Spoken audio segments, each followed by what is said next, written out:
आज अपन ना विभिन्न त्योहार के बारे में पढ़ेंगे। ठीक है, इधर आओ, पहले इधर आओ उधर।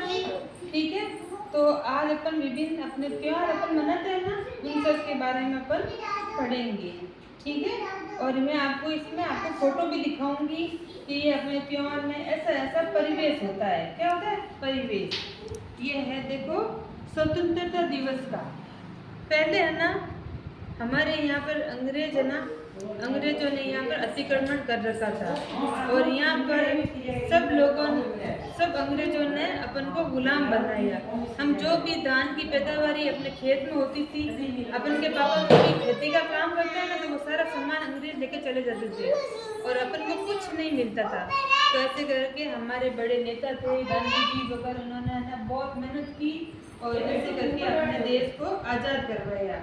ठीक है, तो ये है ना उस खुशी में अपन ये तिरंगा झंडा फहराकर अपन है ना स्वतंत्रता दिवस का त्योहार मनाते हैं। तो आपने कभी झंडा देखा है?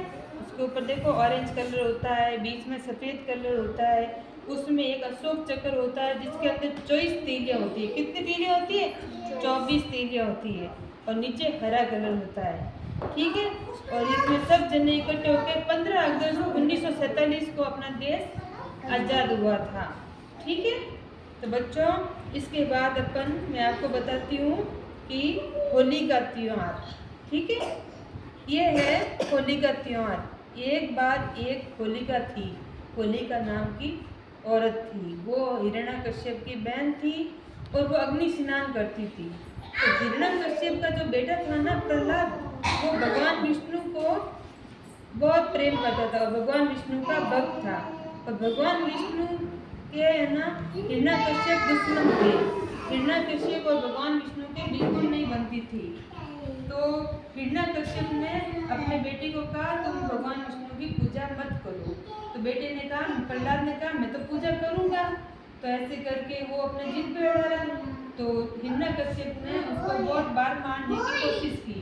तो एक बार क्या हुआ, होलिका ने कहा कि ऐसे करो मैं प्रहलाद को ना अपनी गोदी में बैठाकर अग्नि स्नान करती हूँ और मैं तो अग्नि स्नान करती हूँ लेकिन प्रहलाद मर जाएगा। लेकिन वो भूल गई थी, उसको एक वरदान था कि वो अग्नि स्नान करेगी लेकिन नर का पल्ला लग गया तो वो मर जाएगी। और हमेशा ये भी ध्यान रखना कि बच्चों जो अच्छाई की ना जीत होती है, हमेशा बुराई पर हमेशा अच्छाई की जीत होती है। हिरण्यकश्यप गलत काम कर रहा था, होलिका भी गलत काम कर रही थी, लेकिन प्रहलाद अच्छा काम कर रहा था। तो प्रहलाद को होलिका ने ना अपनी गोदी में बैठाया और ना आग को प्रज्वलित किया। तो हिरण्यकश्यप की बहन तो चल गई और प्रहलाद बच गया। तो उस खुशी में ना होली का त्यौहार मनाते हैं। और होली का त्यौहार जिस दिन अपन मनाते हैं ना उसके दूसरे दिन तो होलिका जल जाती है, तो उसकी खुशी में अपन कलर लगाते हैं ना कलर।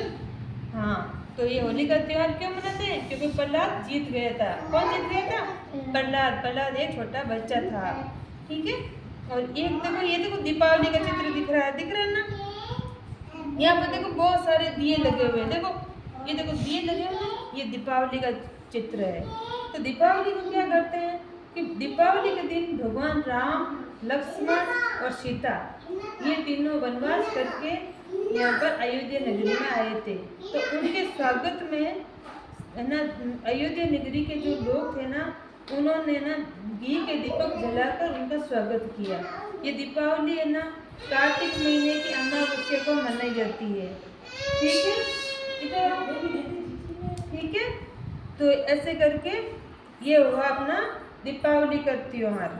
ठीक है, अब मैं आपको बताती हूँ रक्षाबंधन। ये देखो ये रक्षाबंधन का त्योहार है जिसके दिन बहन अपने भाई को राखी बांधती है और वो अपने भाई से वचन लेती है कि वो किसी भी समस्या में होगी तो बहन उसकी रक्षा करे, अपनी भाई बहन की रक्षा करेगा। ठीक है, तो ये बहन इसको देखो राखी बांध रही है, इसको मिठाई खिला रही है और ये भाई अपने बहन को उसकी रक्षा उसकी सुरक्षा का वचन दे रहा है। ठीक है, ये है ना सावन की पूर्णिमा को मनाया जाता त्योहार है। किसे मनाते हैं? सावन में। ये देखो दशहरा का त्योहार। ठीक है, दशहरा का त्योहार, ये रावण था ना उसके 10 सिर थे इसलिए उसको दशहरा बोलते थे। तो जो रावण था ना तो रावण ना इस सीता जी को ना भगवान राम की जो पत्नी थी सीता उसको लेके चला गया था लंका और वहाँ पर उसको कैदी बनाकर रखा।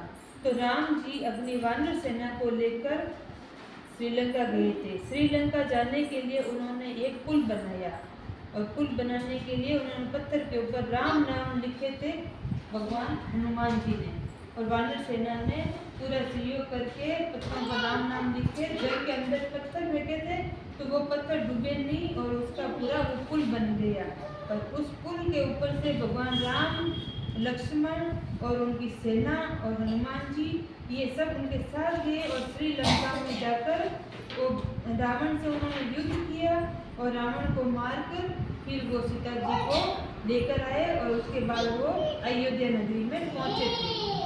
ठीक है, आया समझ में?